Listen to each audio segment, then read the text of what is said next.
একটা গৃহযুদ্ধ শুরু হতে চলেছিল। স্যামুয়েল কোল্টের কাছে এটা বন্দুক বিক্রি করে উপার্জন করার একটা বড় সুযোগ।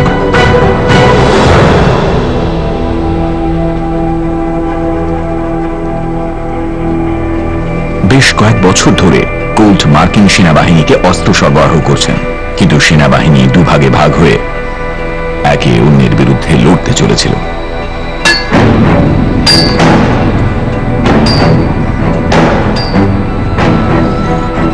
একটা যুদ্ধ শুরু হওয়ার সময় আগ্নেয়াস্ত্র উৎপাদনকারীদের জন্য একটা কঠিন সমস্যা তৈরি হয়, এবং সেটা হলো আনুগত্য এবং ব্যবসায়ের মধ্যে ভারসাম্য রক্ষা করা। এই ক্ষেত্রে মার্কিন যুক্তরাষ্ট্রের উত্তর এবং দক্ষিণের মধ্যে একটা যুদ্ধ শুরু হতে চলেছে, আমেরিকা এবং অন্য কোনো দেশের মধ্যে নয়। এটা হলো তাদের নিজের দেশ।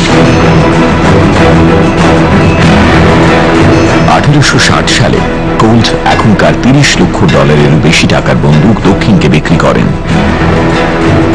একজন উত্তরের ব্যবসায়ীর পক্ষে বেশ ঝুঁকির কাজ। Springfield, Massachusetts, 1861।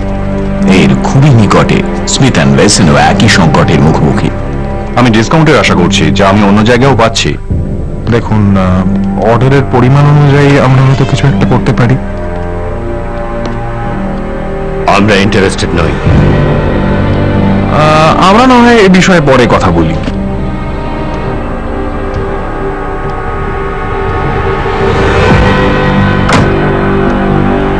বাজারে কিন্তু আমাদের একটা নাম আছে।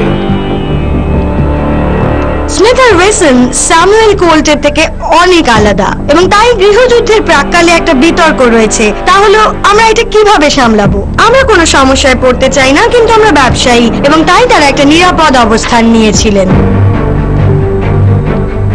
যুদ্ধ শুরু হতে চলায় স্মিথ অ্যান্ড ওয়েসন দক্ষিণের কাছে তাদের বিক্রি বন্ধ করার সিদ্ধান্ত নেন। Colt manufacturing company, Hartford, Connecticut.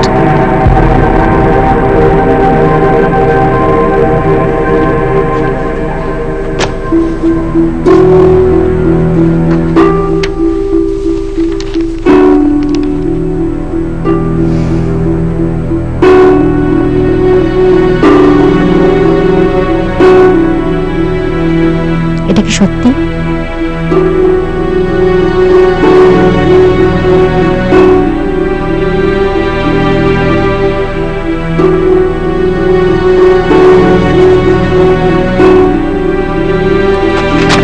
উত্তরের সংবাদপত্রগুলো কোল্টের বিরুদ্ধে কনফেডারেটদের সমর্থক হওয়ার অভিযোগ করে এবং তাকে বিশ্বাসঘাতক বলে। গৃহযুদ্ধের শুরুতে স্যাম কোল্ট বিরাট সমস্যায় পড়েছিলেন, কারণ তিনি দক্ষিণকে অস্ত্রের যোগান দিয়েছিলেন বলে জানানো হয়েছিল। কিন্তু ঘটনা হলো, যুদ্ধের আগে তিনি দুই পক্ষকেই অস্ত্র সরবরাহ করেন, কিন্তু যুদ্ধ শুরু হওয়ার পর তা বন্ধ হয়ে যায়।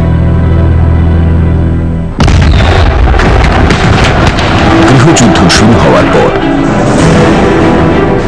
স্যামুয়েল কোল্টকে কানেটিকাট রাজ্য থেকে কর্নেলের মর্যাদা দেওয়া হয় এবং ঘোষণা করা হয় যে তিনি 400 জন মানুষকে যুদ্ধে নেতৃত্ব দেবেন।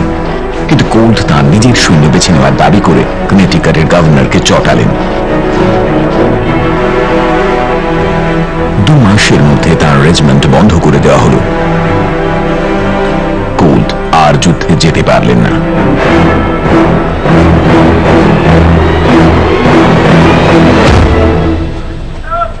Hartford, Connecticut, 1862।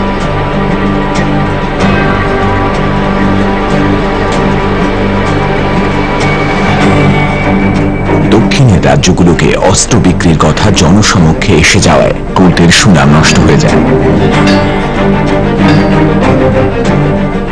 তার রেজিমেন্টও ব্যর্থ হয়ে যাওয়ায় ইউনিয়ন বাহিনীর বিরাট অস্ত্রের চাহিদা মিটিয়ে তিনি নিজের সুনাম উদ্ধার করার চেষ্টা করেন।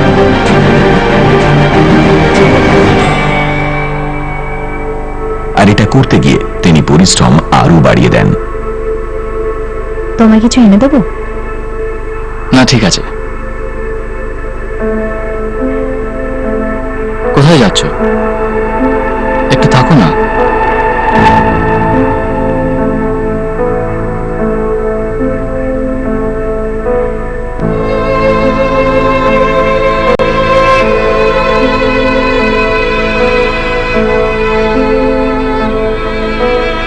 1962-তে অসুস্থ হয়ে পড়েন কোল্ট। মার্কিন সমাজে এক গভীর ছাপ রেখে 47 বছর বয়সে তিনি গাউটে মারা যান। তার স্ত্রী এলিজাবেথের হাতে দিয়ে যান তার কোম্পানির মালিকানা এবং $3 কোটি ব্যক্তিগত সম্পত্তি, যা আজকের দিনে প্রায় $35 কোটি সমান। যুদ্ধ চলতে থাকলেও এলিজাবেথকে ব্যবসা চালিয়ে যেতে হবে।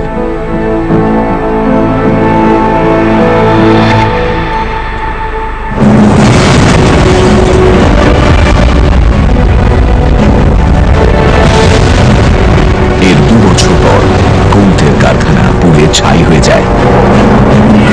কেউ কেউ এটার পিছনে কনফেডারেট সমর্থকদের হাত ছিল বলে মনে করে। কোল্টের কারখানা যুদ্ধের বাকি সময়টুকু বন্ধই থেকে যায়।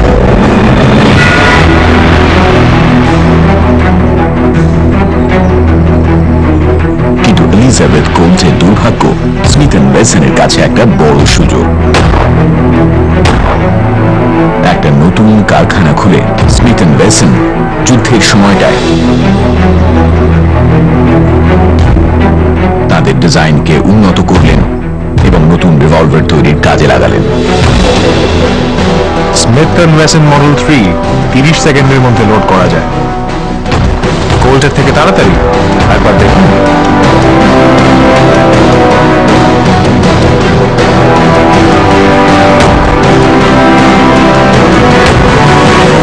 স্মিথ আর ওয়েসন বুঝতে পেরেছিলেন যে তাদের একটা ভালো ডিজাইনের দরকার, তাই গৃহযুদ্ধের ঠিক পরেই তারা একটা নতুন ধরনের রিভলভার নিয়ে এসেছিলেন।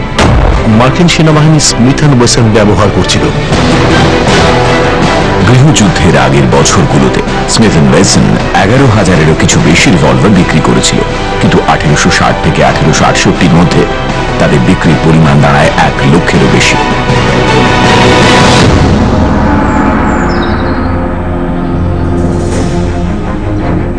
যুদ্ধের সময়ের সাফল্য ব্যবহার করে স্মিথ এন্ড ওয়েসন আগ্নেয়াস্ত্রের জগতের এক অন্যতম বিখ্যাত নাম হয়ে উঠল। কিন্তু অন্যদিকে এলিজাবেথ কোল্ট খুব তাড়াতাড়ি সেই বিধ্বংসী আগুন কাটিয়ে ওঠেন ও উদ্ভাবন করতে থাকেন এবং তিনি তৈরি করেন সবথেকে বিখ্যাত কোল্ট রিভলভারটি, যে বন্দুক ত্রাস সৃষ্টি করেছিল আমেরিকান ওয়েস্টে। এটার নাম কি দেবে? The peacemaker.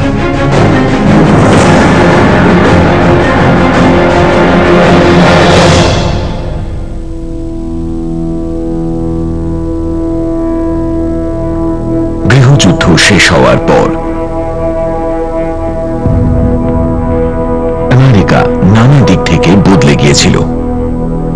তার মধ্যে একটা হলো বন্দুকের মালিকানা। অনেক সৈনিক একটা দামি জিনিস নিয়ে বাড়ি ফেরেন।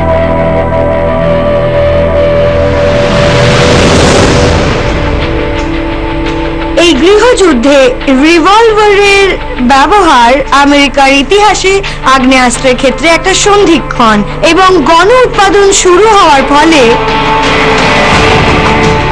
লোকজন রিভলভার কিনতে শুরু করে। এটা সত্যি আমেরিকাতে আগ্নেয়াস্ত্রের একটা বিরাট আন্দোলনের জন্ম দেয়। লোকজন এখনো রিভলভার সঙ্গে রাখেন কারণ এটা নির্ভরযোগ্য। এছাড়াও এখানে কিছু মানুষের প্রভাব ছিল, সঙ্গে প্রতিদ্বন্দ্বিতা ও প্রতিযোগিতা। কোল্ট এবং ওয়েসনের মধ্যে একটা তীব্র প্রতিদ্বন্দ্বিতা ছিল।